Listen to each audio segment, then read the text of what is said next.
ಕಾರ್ಯಕ್ರಮಕ್ಕೆ ಎಂದಿನಂತೆ ಪ್ರೀತಿಯ ಅತ್ಯಾತ್ಮೀಯ ಸ್ವಾಗತ ಸುಸ್ವಾಗತ. ಮಿತಿ ಇಲ್ಲದ ಆಸೆ ನಮ್ಮಲ್ಲಿರುವಂತಹ ಸದ್ಗುಣಗಳನ್ನ ನಾಶ ಮಾಡುತ್ತಂತೆ.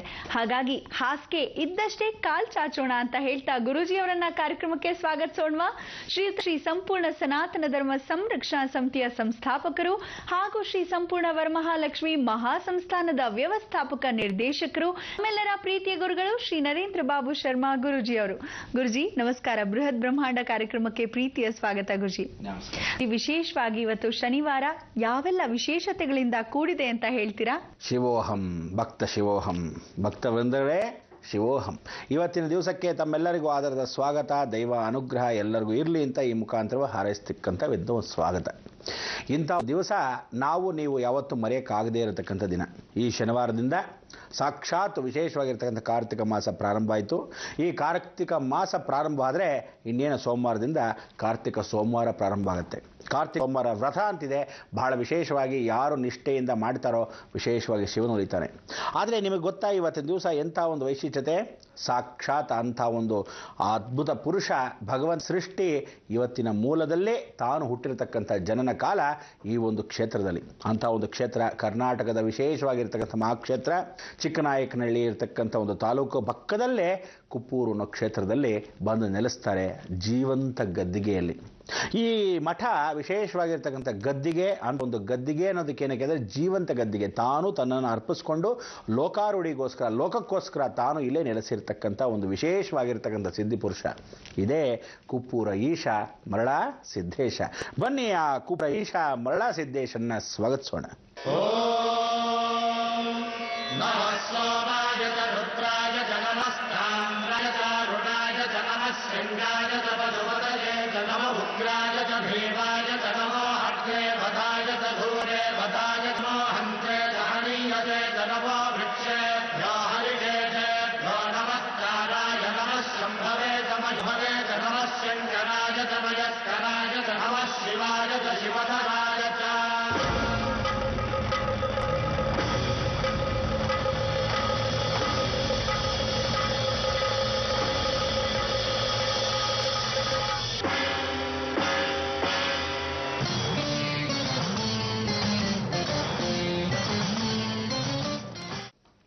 ಮರಳ ಎಂಥ ಒಂದು ಅಂದರೆ ಹುಚ್ಚರೆಲ್ಲರನ್ನೂ ಸರಿಪಡಿಸೋಕ್ಕೆ ಭಾಳ ಕಷ್ಟ ನೋಡಿ. ಎಲ್ಲ ಕಪ್ಪೆಗಳನ್ನ ತಕ್ಳಿಬೇಕು ಅಂದರೆ ಭಾಳ ಕಷ್ಟ ನೋಡಿ. ಇದೇ ಜೀವನದಲ್ಲಿ ಇವತ್ತು ಕರ್ನಾಟಕದಲ್ಲಿರ್ತಕ್ಕಂಥ ಒಂದು ಪರಿಸ್ಥಿತಿ ನಮ್ದು ಹಾಗೇನೆ. ಭಾರತ ದೇಶದಲ್ಲಾದರೆ ಪರವಾಗಿಲ್ಲ, ಒಂದು ರಾಜ್ಯ ಆದರೆ ಪರವಾಗಿಲ್ಲ, ನಾನಾ ಭಾಷೆ ನಾನಾ ಜಾತಿ ಹೀಗೆ ನೋಡ್ತಾ ಹೋದರೆ ಪ್ರಪಂಚಾದ್ಯಂತ ಇರತಕ್ಕಂಥ ಸಾಕಷ್ಟು ಜನ ಮಿನಿ ಭಾರತ ಅಲ್ಲ ಮಿನಿ ವರ್ಲ್ಡ್ ಅಂದರೆ ಈ ಭೂಮಿಯನ್ನಾಗೋಗಿರ್ತಕ್ಕಂಥ ವಿಚಾರ.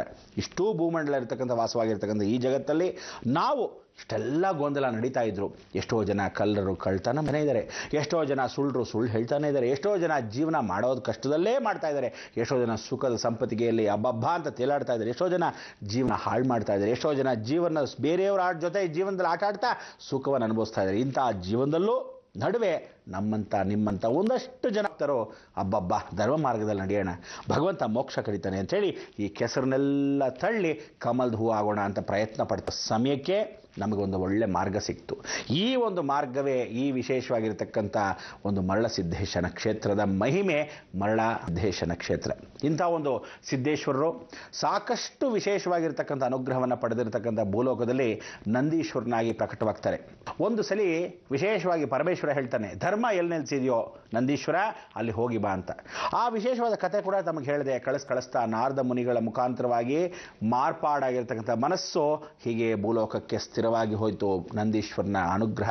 ಈ ನಂದೀಶ್ವರ ಭೂಲೋಕಕ್ಕೆ ಸ್ಪರ್ಶ ಮಾಡಿದ ತಕ್ಷಣಕ್ಕೆ ನನ್ನ ಪಾಪಕರ್ಮಗಳು ಹೇಗಪ್ಪ ತೊಳ್ಕೊಳ್ಳೋದು, ನಾನು ತಪ್ಪು ಮಾಡಿದ್ದೀನಿ, ಮತ್ತೆ ಶಿವನ ಹತ್ರ ನಾನೇ ಎತ್ತಾಗಿ ಹೋಗಿ ನಾನೇ ಅವನ ಆಗಬೇಕು ಅನ್ನೋ ಒಂದು ಆಸೆ, ಬಯಕೆ, ತವಕ ಎಲ್ಲವೂ ಇತ್ತು. ಅದು ಸಾಧ್ಯವಾಯಿತು ಅಂದಾಗ ಈ ಒಂದು ಕ್ಷೇತ್ರದ ಮಹಿಮೆ ಹಾಗಿತ್ತು. ಅಂಥ ಒಂದು ಕ್ಷೇತ್ರದಲ್ಲಿ ಮೊದಲಾಗಿ ನೆಲೆಸಿರತಕ್ಕಂಥ ಜೀವಂತವಾಗಿರ್ತಕ್ಕಂಥ ಆ ನಂದೀಶ್ವರನೇ ಸ್ವತಃ ಭೂಸ್ಪರ್ಶ ಮಾಡಿರ್ತಕ್ಕಂಥ ಮೊದಲನೇ ನಾಡು ನಮ್ಮ ಕರ್ನಾಟಕದಲ್ಲಿ ಮೊದಲನೇ ಪ್ರದೋಷದ ದಿನ. ಈ ಒಂದು ಪ್ರದೋಷದ ದಿನ ಅಲ್ಲಿ ಒಂದು ದಾಂಪತ್ಯ ಜೀವನ ಇತ್ತು. ಇಲ್ಲಿಂದ ಸುಮಾರು ಒಂದು 30 ಕಿಲೋಮೀಟರ್ ದೂರದಲ್ಲಿ ನಿಡುವಳ್ಳಿ ಏನೇಳೆ ನಿಡುವಳ್ಳಿ. ಈ ನಿಡುವಳ್ಳಿ ಅನ್ನೋ ಗ್ರಾಮ ವಿಶೇಷವಾಗಿರ್ತಕ್ಕಂಥ ಒಂದು ಕ್ಷೇತ್ರ. ಅಂದರೆ ಆ ಕಾಲದಲ್ಲಿ ನಿಡುವಳ್ಳಿ ಅಂತ ಇತ್ತೋ ಇಲ್ವೋ ಗೊತ್ತಿಲ್ಲ. ಆ ನಿಡುವಳ್ಳಿ ಅನ್ನೋ ಊರು ಅಂತ ಈಗ ಹೇಳ್ತಿದ್ದೀವಿ. ಆ ಕಾಲದಲ್ಲಿ ಏನಿತ್ತೋ ಮೊದಲು ಬೆಂದಕಾಳೂರು ಅಂತಿತ್ತು, ಆದರೆ ಬೆಂದಕಾಳೂರು ಬೆಂಗಳೂರು, ಮತ್ತೆ ತಿರುಗಿ ಬೆಂಗಳೂರು ಅಂತ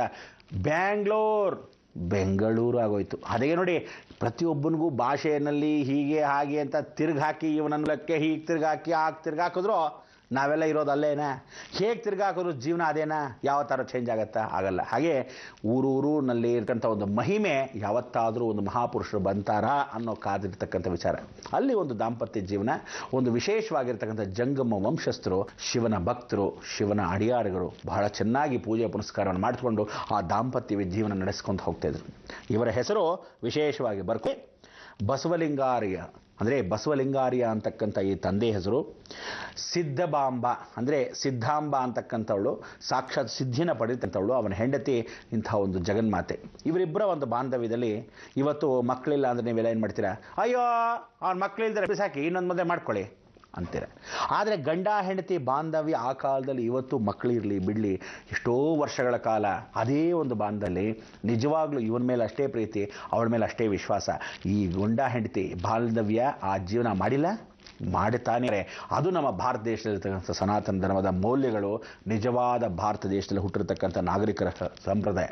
ಆದರೆ ನಮ್ಮಲ್ಲಿ ಈ ಒಂದು ಸಂಪ್ರದಾಯವನ್ನು ಬದಲಾಯಿಸಿ ಎಲ್ಲರೂ ವಿಶೇಷವಾಗಿ ಪಾಶ್ಚಿಮ ದೇಶದಲ್ಲಿ ತಂದಿರತಕ್ಕಂಥ ತಲೆ ಒಳಗೆ ಹಾಕೊಂಡ್ಬಿಟ್ಟಿರ್ತಕ್ಕಂಥ ನಿಮ್ಮಂಥ ಎಲ್ಲ ಹುಚ್ಚರನ್ನ ಸರಿಪಡಿಸೋಕ್ಕೆ ಈ ಒಂದು ಕ್ರಮ ನಾನು ರೂಪಿಸ್ಕೊಂಡಿರ್ತೀನಿ. ಭಗವಂತ ಸಿದ್ದೇಶ, ಆ ಕಾಲದಲ್ಲಿ ಎಷ್ಟು ಜನ ಹುಚ್ಚರನ್ನೆಲ್ಲ ಸರಿ ಮಾಡಿದ್ಯಾ, ಇವತ್ತಾದರೂ ಈ ಕಾರ್ಯಕ್ರಮ ಮುಖಾಂತರವಾಗಿ ಈ ಒಂದು ಥರದಲ್ಲಿರ್ತಕ್ಕಂಥ ಎಷ್ಟೋ ಜನ ಈ ಒಂದು ರಾಜ್ಯದಲ್ಲಿ, ಈ ಒಂದು ನಾಡಲ್ಲಿ, ಈ ಒಂದು ಭಾರತ ದೇಶದಲ್ಲಿರ್ತಕ್ಕಂಥ ಅಷ್ಟೋ ಜನ ವೀರಶೈವರಲ್ಲದೆ ಎಲ್ಲ ಜಾರ್ಗದವರು ಹೋಗಿ ಆ ಬಸವಣ್ಣಾರಿ ಕಾಲಲ್ಲಿ ಶರಣು ಅಂತ ಹೇಳಿದ್ರೆ ಸಾಕಂತೆ ನಿಮ್ಮ ತಲೆಯಲ್ಲಿರ್ತಕ್ಕಂಥ ಎಲ್ಲ ಹುಚ್ಚತನ ದೂರವಾಗುತ್ತೆ. ಮನೋವ್ಯತೆಗೆ ಮದ್ದಿಲ್ಲ ಅಂತ ಹುಡುಕ್ತಿರಲ್ಲ, ಮದ್ದು ಸಿಕ್ಬಿಡ್ತೀರಿ, ಮದ್ದು ಸಿಕ್ಬಿಡ್ತು. ಆ ಮದ್ದೇ ಇವತ್ತಿನ ದಿವಸ ಈ ಒಂದು ಕುಪ್ಪೂರ ಕ್ಷೇತ್ರದಲ್ಲಿರ್ತಕ್ಕಂಥ ಸಿದ್ದೇಶ್ವರನ ಕ್ಷೇತ್ರದಲ್ಲಿ ಏನಾಯಿತು, ಆ ಜಂಗಮ ಕೂತ್ಕೊಂಡಾಗ ದೇವರಲ್ಲಿ ಪ್ರಾರ್ಥನೆ ಮಾಡ್ತಾರೆ. ಶಿವ, ಎಷ್ಟೋ ಹೊಟ್ಟೆಗೆ ಬಟ್ಟೆಗೆ ಕೊಟ್ಟಿದ್ಯಾ, ಸಂತೋಷ, ನೆಲನ ಕೊಟ್ಟಿದ್ಯಾ, ಬಹಳ ಸಂತೋಷ. ನಮ್ಗೆ ಒಳ್ಳೆ ಇರಲಿಲ್ವಲ್ಲ, ಯಾವತ್ತಾದರೂ ನಮ್ಮ ಮಾತನ್ನು ಕೇಳಿದ್ಯಾ ನೀನು? ಯಾವತ್ತಾದರೂ ನಮ್ಮ ಮೊರೆಯನ್ನು ಹೊತ್ತಿದ್ಯಾ? ಯಾವತ್ತಾದರೂ ನಿಜವಾಗ್ಲೂ ನೀನು ನನ್ನನ್ನು ಅಥವಾ ನನ್ನ ಹೆಂಡತಿನ ಯಾವತ್ತಾದರೂ ಗಮನಿಸಿ ನೋಡಿದ್ಯಾ? ಆಗ ಒಂದು ಜಂಗಮ ಅಲ್ಲಿಂದ ಬರ್ತಾರೆ. ಢಣ್ ಢಣ್ ಢಣ್ ಪೂ ಅಂತ ಶಂಖನ ಊದ್ಕೊಂಡು. ಇದೇನಪ್ಪ ಶಂಖನಾದ ಎಷ್ಟು ಚೆನ್ನಾಗಿದೆ ಅಂತ ಆ ಗಂಟೆ ನಾದ ಕೇಳ್ತಾ ಇತ್ತು. ನೀವು ಹೀಗೆ ಕೇಳ್ತಾ ಇರಿ, ಈಗ ಬಂದೆ ಆ ಕಥೆಯನ್ನು ಮುಂದುವರಿಸ್ತೀನಿ. ಗುರುಜಿ, ನೀವು ತಿಳಿಸ್ಕೊಡ್ತಿದ್ರಿ ಕುಪ್ಪೂರ ಈಶ ಮರುಳ ಸಿದ್ದೇಶನ ಜನ್ಮ ರಹಸ್ಯದ ಕುರಿತು.